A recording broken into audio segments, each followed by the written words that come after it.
deploying Kubernetes using Kubeadm. We're going to give a couple of minutes for folks to join. Meanwhile, we'll kind of introduce our platform. So today I have with me Sanjeev.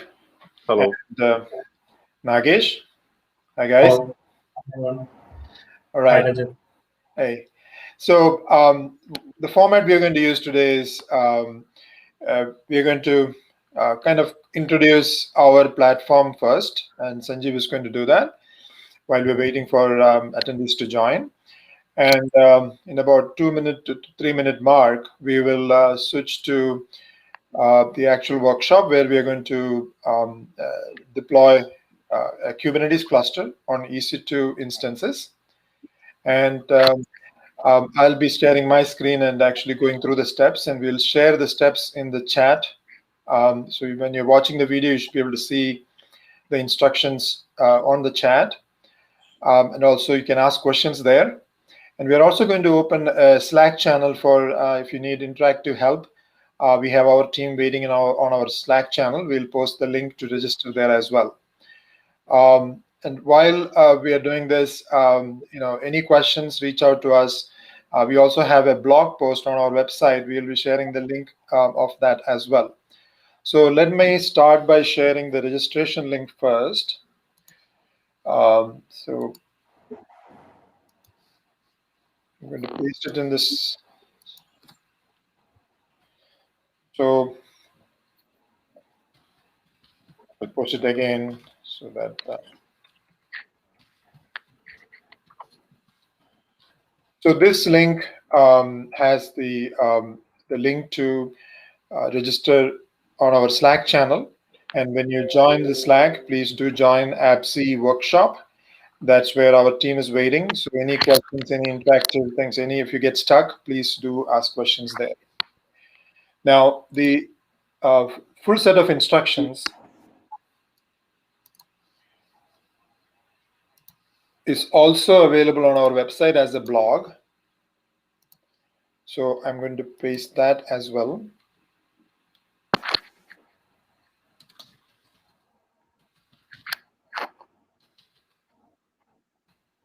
So I pasted that as well. So Sanjeev, why don't we start with the introduction of our platform and kind of who we are. So let me share that. So go ahead, Sanjeev. Yes, so our platform, we call it AppZ, and we call it like the low-touch cloud platform. And let me explain what I mean by low-touch. The idea of low-touch in the current world is that do I have to know Docker Kubernetes? Do I have to get a cloud certification to deploy applications on the cloud? And as kind of like many companies are struggling, that they are trying to hire cloud certified engineers, cloud certified like the Kubernetes experts and all. We come from a background from the heavy infrastructure development, heavy like automation, and lots of application development background. The entire team from the cloud control, and we have built a platform which our clients can self-service to deploy their applications. They have to just focus on their application, and it is our platform, and it is our stacks, which is our part of our platform. Take their application code from their Git repository and deploy it on a Kubernetes cluster in any cloud. Again, this is a heavy statement. And to back it up, I would say that we have several videos out there which we have recorded live, that how this platform comes live and how applications get deployed. So look into our YouTube Cloud Control channel and look at the videos. We have the videos for the WordPress deployment along with the MariaDB, Java Spring Boot deployment. So there are several videos out there which explains the concept. And our platform is also going live in AWS Marketplace. So you have to simply click a button You go to AWS account, subscribe to our product, click a button, and the platform will become live within half an hour, and you can start deploying applications right away. And that is what we call low touch. A very simple example would be that your application here is a Blender, and you just plug it in to any cloud. The rest of the wire and the cloud, which is a vast resources of the compute network and storage, it's available to you, and your application directly gets plugged into uh, the any cloud to get it deployed in a self-service way, and you also have the full audit trail that how your application got built, how it got deployed, and also when our control plane will show you that what are the runtime statistics for your application. All right. So at this point, let's jump into the webinar or the workshop. So what we are going to cover today is, we are going to create 3 EC2 instances. It's T2 large, right, Sanjeev? That's correct. Yeah. And we are going to install once it's going to use Ubuntu 18.04. We are going to then install Docker in it and Kubernetes master on one VM, and then we are going to deploy or make the other 2 VMs the Kubernetes nodes. And the format we are going to do today is, I'm going to share my screen. I'll have my AWS console open. I'm going to start the instance creation, and then I'm going to jump into our SSS session. And in that, we are, Nagesh is going to guide me through the steps involved in creating the cluster. And once the cluster is up, we are going to check the cluster for health, and then we are going to deploy a simple Nginx server, and we are going to hit the Nginx server to see if the hosted default page is showing up. So that's what we are going to cover today. So let me start sharing my screen. So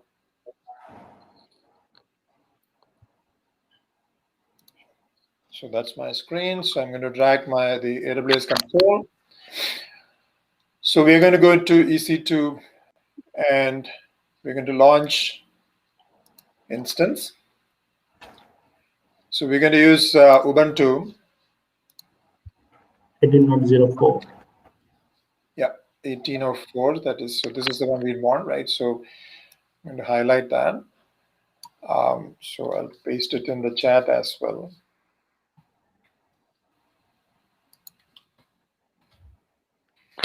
I'm going to select that. So we're going to scroll down to T2 large. T2 large. That's 2 core and 8 GB RAM. Next. So we need 3 instances. Yep. The PC we're going to use is Ohio, right? And subnet is public, right? Yep.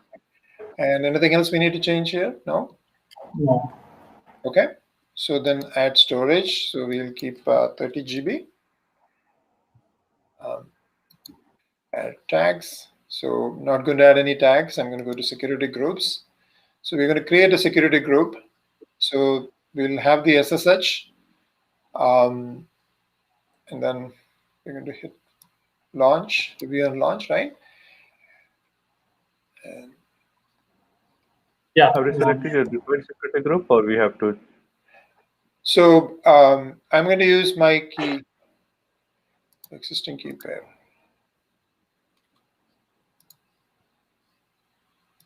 So far, everything good? Can I launch? Raise the security group. You will be changing that for internal communication, or that will be good. Yeah, I just Okay. created a new security group. Okay, that's good. Yeah. All right. So I'm launching now. So interview instances. Okay, so they're pending. So let it come up. Meanwhile, we can name them. So I'm going to use this as the master. It's the node 1 and node 2.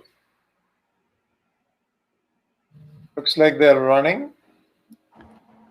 So now we need to update the security group, right? So when it comes to and Sanjeev, jump in, correct me if I'm wrong. So so far, in the security group, what we did is we only enabled the port 22 so that I can SSH into it. Now, in the Kubernetes cluster, the easiest way to make all the cluster nodes to talk to each other would be to allow all traffic, which is not recommended for production, but for today's demo, we are going to use that. So we're going to enable all communication among all 3 instances within the 3 nodes, right? That's correct. Okay. So, so sorry, I clicked on the wrong button. So here's the security group. So I'm going to grab the security group name, I'm copying it, and I'm going to edit inbound rules, add a new rule, and allow all traffic.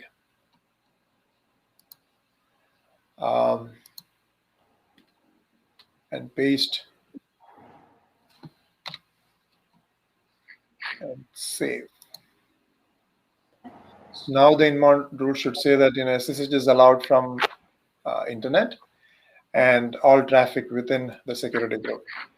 So at this point, we are all set with the console, right, guys? That's correct. Okay. Yeah. So I'm going to get it off the screen. I'm going to open an SSH session. So this is going to be my master. So I'll increase the font size. I'm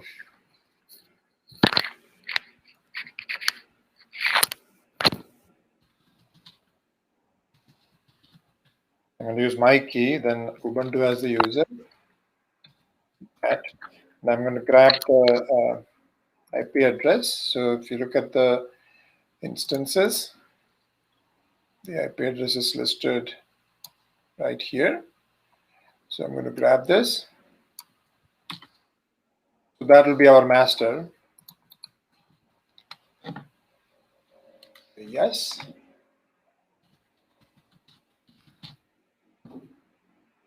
Okay, I'm in. So this is our master on the left-hand side. So I'm going to grab the next IP address and open a new SSH.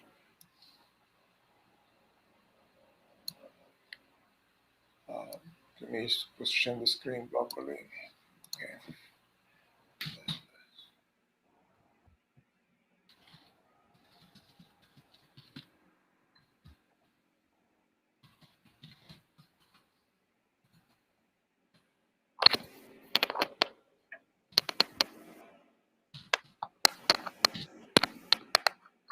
All right.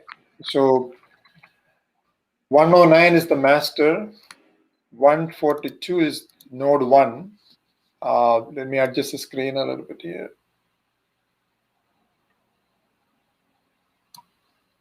That's not working. Let me try it again.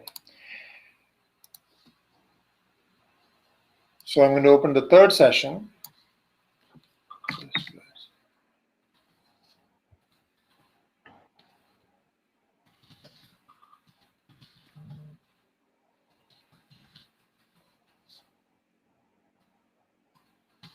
Grabbing the third IP.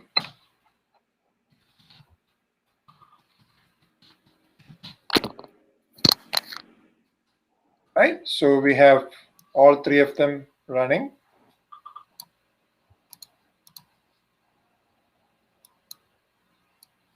May I adjust the screen a little bit? All right, so left-hand side, we have the master. The right top is the node 1, and right bottom is the node 2. Now let's get to the instructions. So Nagesh, please, let's start. So what I'll do is Nagesh is sharing the instruction through Slack to me, and I will paste that in the chat first, and then I'll execute it in the in each of the terminal windows. So the first step is to install Docker. So we are going to run about 8 to 10 commands to get to Docker, and we are going to test Docker by running hello world. And once we do that, we are going to move on to Kubernetes installation. So let's start. So Nagesh, go ahead. So the first, the last command we need to do is apt update. So because why we are doing this is the IAM was created a long time before in AWS. So we are updating all the packages after we launch the instances. okay. So you're applying the same in all three, right? So sudo apt update. Okay, good. So there is a bunch of commands that we need to execute on both the master and nodes. So after the prerequisites of Kubernetes. So we're going to execute all the commands in master and nodes at a time. All right. So the next one is so we're adding prerequisites to add the repo and to download the GBG keys and all. okay. So I'm executing that. So now it's, basically I got curl. I'm installing curl right now, right? As well. Yeah. Okay. So I did not paste that in the screen, right? So I made a mistake there. So let me paste this in the chat also first. That's the first command that we executed.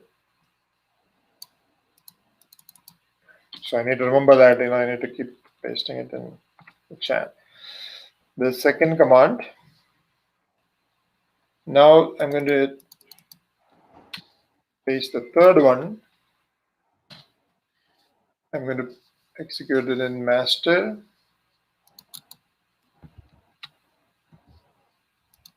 So this is installing the GPG key, right? Okay, done.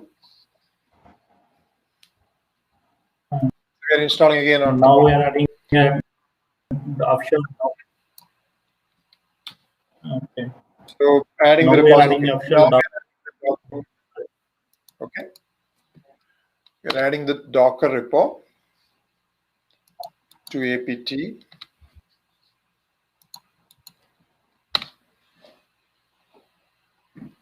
Okay. Now I'm pasting that in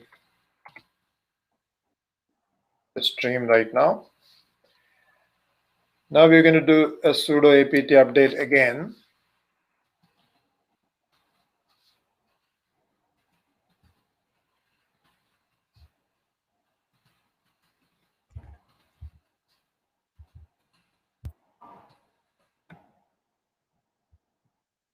All three nodes done. Let's move on to the next step.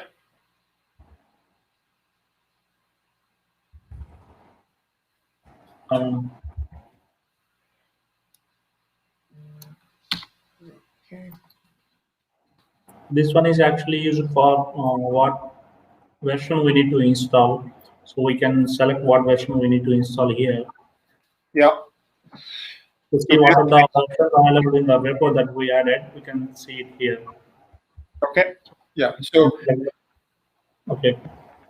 So we're going to use the Docker right? Yeah. Okay.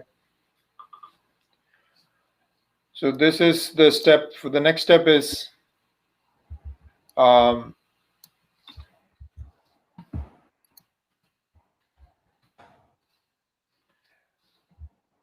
this next step is installing Docker and containerd.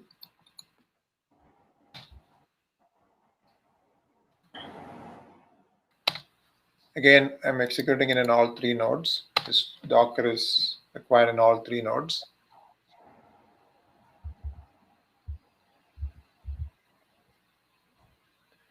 So once Docker is installed with the container runtime containerd, we are going to check the status of the Docker service.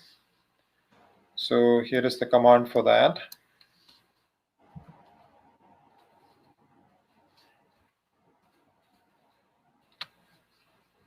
And here we're looking for this right here, which says, it's active and running. And then you can press Control-C to come out of that. Oops. So grab the.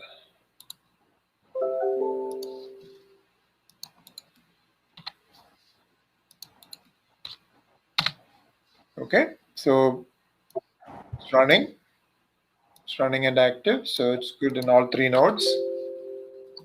Yes. Now the next step is to add the current user Ubuntu to the Docker group.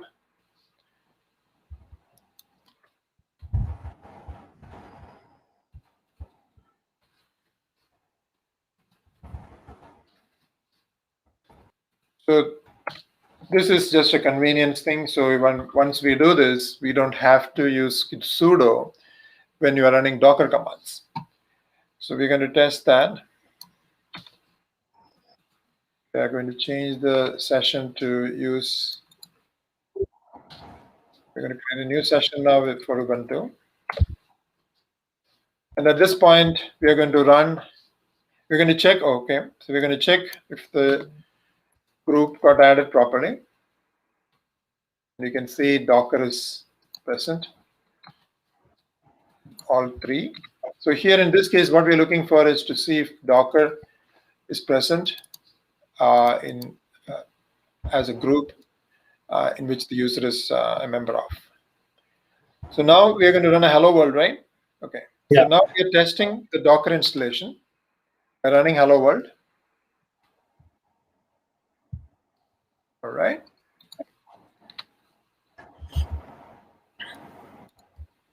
So as you can see, it is automatically pulling the Docker, the hello world image and running it. So it looks like Docker is all set. So at this point, we are going to move on to Kubernetes installation. So go ahead, Nagesh.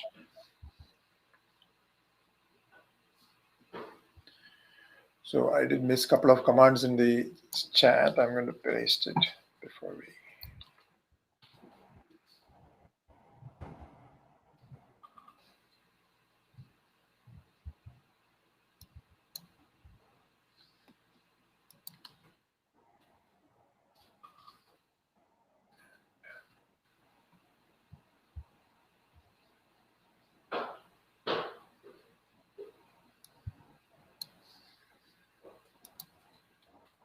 All right.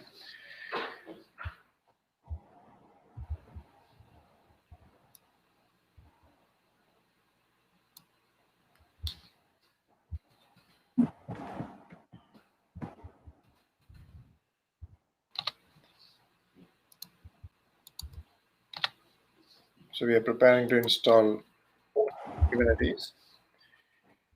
We're going to add the Kubernetes to Key for the Kubernetes. So we're going to add in the next step. Okay, so we did this is the GPG key. We added that. Yeah, I pasted there.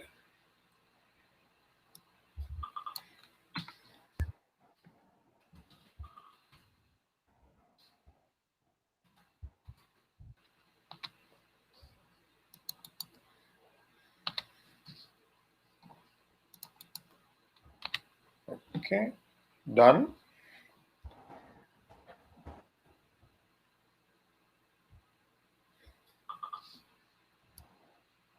Now we're going to do a sudo apt get upgrade.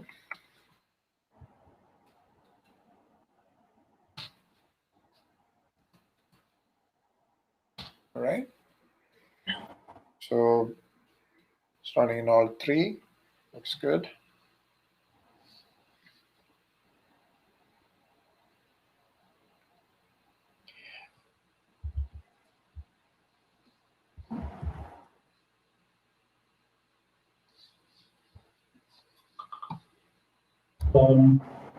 Actually, we are trying to install 1.18.15. That was the latest version of 1.18.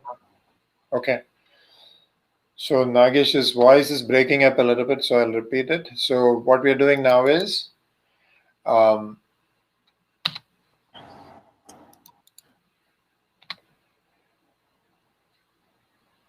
at this point we are installing the kubelet, Kubeadm, and kubectl. These are 3 components. We are using a specific version, 1.18.15. So these are Kubernetes components that you need to get the cluster up and running. Next, we are going to hold the version numbers of all three.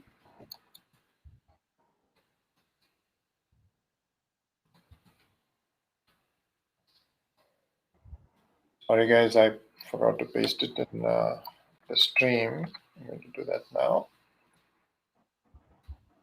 Again, all these instructions are on the blog that I posted earlier in the stream, so along with the instructions. So at this point, the three versions are set on hold, so that it will basically prevent accidental upgrades, correct? Yes, right. Okay. Let's move on. And that is very important. So when you're bringing up a Kubernetes cluster, you want to make sure that the Kubernetes version remains in the same. That is safe to do that, because if it accidentally upgrades, sometimes some components might not work. So you want to make sure that you have full control over when you are upgrading to a new version of Kubernetes. All right, Nagesh, next instruction, please. Yeah, now we're going to initialize the Kubernetes master. All right. So now at this point, we have Docker and Kubernetes installed, and we put the auto upgrade of Kubernetes on hold so that it's now running. The components are there, the binaries are there. Now what we're going to do is, as we said earlier, on the left-hand side, this is the master. So we are going to make this a master by running this command. So this is one of the things that Kubernetes does really well using Kubeadm. So this is a very simple mechanism by which it will initialize a simple Ubuntu VM with Docker, and it will basically upgrading it to be a master. So the commands that if you look at the command here, we are doing a Kubeadm init, and then we're going to do a parameter. This parameter is required by the CNI. In this case, what we're going to do is we're going to use the CNI flannel, and this is CIDR block that flannel uses. Of course, we'll provide links to what CNIs are and learn. Of course, go and look it up and learn more about the CNI. In a nutshell, since the pods that we're going to run in the cluster is going to run on different machines or different nodes, the CNI enables them to communicate to each other within their own private network. So please do learn about it. So here in this case, we're going to use flannel. So I'm going to issue the command. It's going to now, one of the things it does now is for the cluster to be active, it needs some initial pods. Pods are created using container images. So it's going to pull some container images and create a bunch of pods, and we'll soon list the pods. So it looks like it's pulled everything. It's now installing and getting the master ready to go. So at the end of this, there are two pieces of information it prints. This is the Kubeadm init. One set of commands on the top here, which is to copy the Kubernetes config file. So this has the information about the master, how a Kubernetes client, which is kubectl, how kubectl connects to the cluster, the actual configuration and the credentials, all that is present in this config file. So what we're going to do is we're going to create a folder in the home. Then we're going to copy the config generated by Kubeadm init to home.kubeconfig, and then we are going to change the ownership to be safe. Now, once that is done, the next, at this point, if I do kubectl, which is the Kubernetes CLI, and get nodes, I'll see one node, which is the master, and you can see that it is running on 109, and then it says status not ready, and that's okay. until we deploy the flannel, the status will not become ready. So the role of this node is master, and it is running 118.1.5. So if you look at the end of the Kubeadm command, the output of the command, so you can see this is the instruction for the nodes to join, and there is a temporary token available. That is a token that it's going to use for a node to join. So I'm going to take that, copy that, and paste it in the node 1. I'm going to add a sudo to it and paste it. Enter.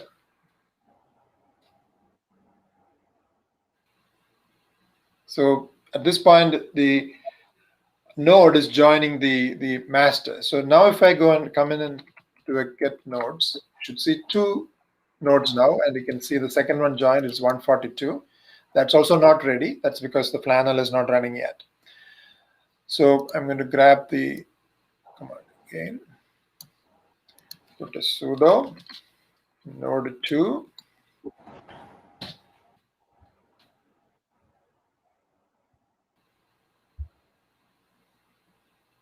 All right. Now I'm going to do another get nodes here. All right. So now we have a cluster running, but this cluster is not functional yet until we deploy flannel. So before we deploy flannel, a quick IP table fix. I need to do sudo again. Nagesh, we need to do this in all 3 nodes, right? Yeah, we need to do this. So we are making it native for conflicting with the flannel network IP DevOps. Okay. So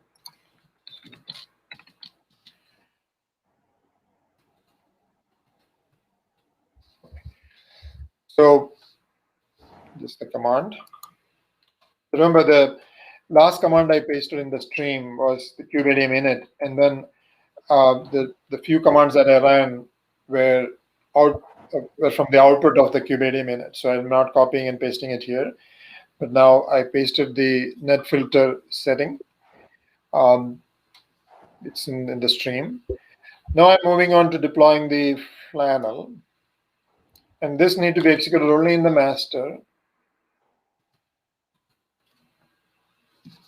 So I'll paste here.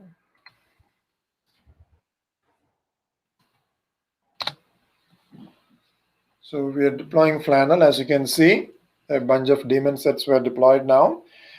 Now, all the terms that I'm using, please do look it up. This is something that, it's part of the Kubernetes architecture. We are not covering the Kubernetes architecture in this session. It's just purely a workshop. Plus, please do look it up, or if you can also ask us any questions in our Slack channel. All right. So at this point, if I do a get nodes, all of them are ready. So at this point, the cluster is ready. We can also look at the pods running. So I'm going to do a get pods, all namespaces. You can see the basic cluster is running with core DNS for name lookup. HCD is running. API server is running. The controller is running. The flannel, which is the CNI, is running on each node. And the proxy is running in each node, and the scheduler is also running. Now I'm going to expand this a little bit, and then -o wide will show you where it is running. For example, each pod, now you can see the node in which it's running. It's right here. So what I did is I used -o wide. So cluster is running now. So we are almost done. The last step in our workshop today is to deploy Nginx. So in order to do that, I'm going to create a Kubernetes manifest file. So I'm going to call it nginx.yaml.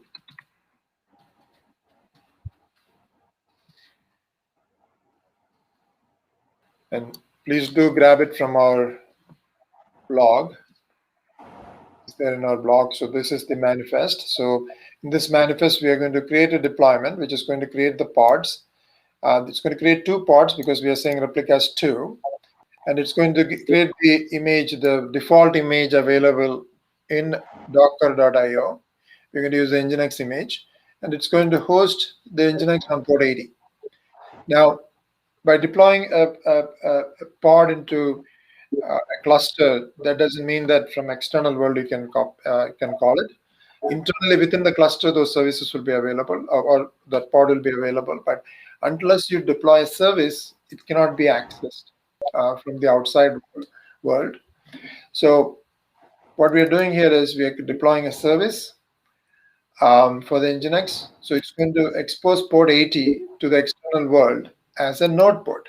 So node port means it is going to basically create a port between 30,000, right about 30,000.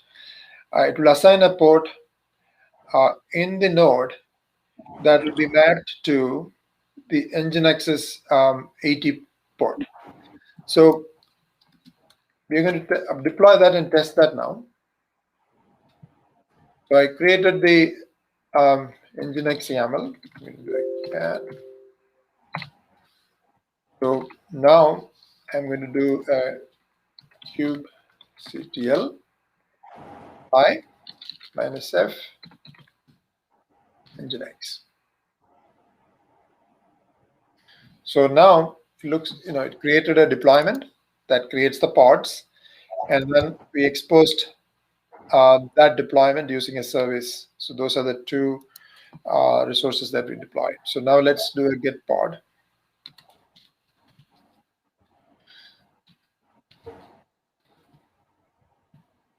There are 2 Nginx instances running. Let's look at. You can see that they're running across 2 different nodes.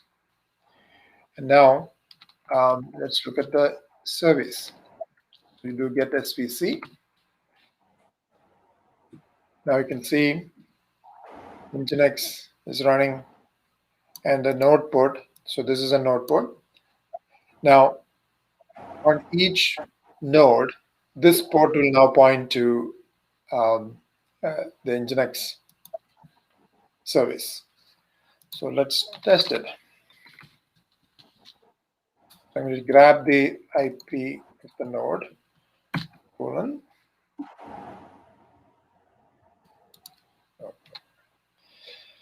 There you go. So if you look at the output closely, so it made a connection. It retrieved the HTML.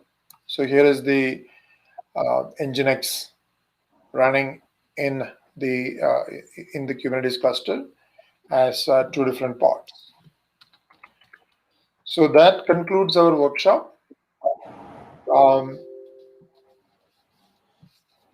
Anything else, Sanjeev, we want to cover today? So we have a couple more slides. So please do look at the link that we posted. So and we posted a registration link that will enable you to register and talk to our team. So we are always pretty much 24/7. We are in AppZ workshops channel once you log into Slack.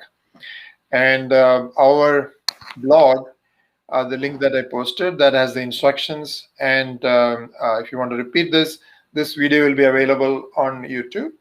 You can follow this and the instructions on the blog and repeat it. And if you run into any questions, please reach us out in Slack, and we'll be happy to help you. Hey, thanks. Anything else, Sanjeev, you want to add? I will just add one thing. Like this was again, this was a great workshop, Rejith, and it was more of a knowledge sharing workshop. But the idea of AppZ platform that we are bringing to the market is, if I don't have to log into AWS console to create EC2 instances, I don't have to log into the EC2 machines to execute the command. Is there a platform? Is there a service out there which I can consume? Then AppZ platform is a service you can directly go to the AWS marketplace. The way you go to Amazon.com and buy the things, say go to your AWS account, subscribe to our product, and single click will give you a Kubernetes cluster up and running and ready for GitOps to start deploying your application. Awesome. And please follow us in YouTube. We have other videos, as Sanjeev mentioned. You can actually see. So it's always good to know the basics, and that's what this is more workshop for understanding the Kubeadm, what behind the scenes what happens. But as you deploy more applications, more microservices into Kubernetes, it becomes very complex. So we have created this platform, and we have several workshops available on YouTube where you can go and look at how we can deploy, bring up a cluster within 30 minutes, fully automated out of AWS Marketplace. And once the cluster comes up, it will give you a link to activate. And once you activate it, again, this is all running in your own account. Once the AppZ comes up, it is ready for you to accept webhooks from your Git so that you can deploy your microservices, your website, your application. We have several workshops out there. Please do look at them. And if you have any questions, please get in touch with us. Hey, thanks, Sanjeev and Nagesh. Thanks for your help. I think this was a good webinar, workshop. So please stay tuned, everyone. So thanks everyone for joining, and see you next time. Thank you. Bye. Thank you.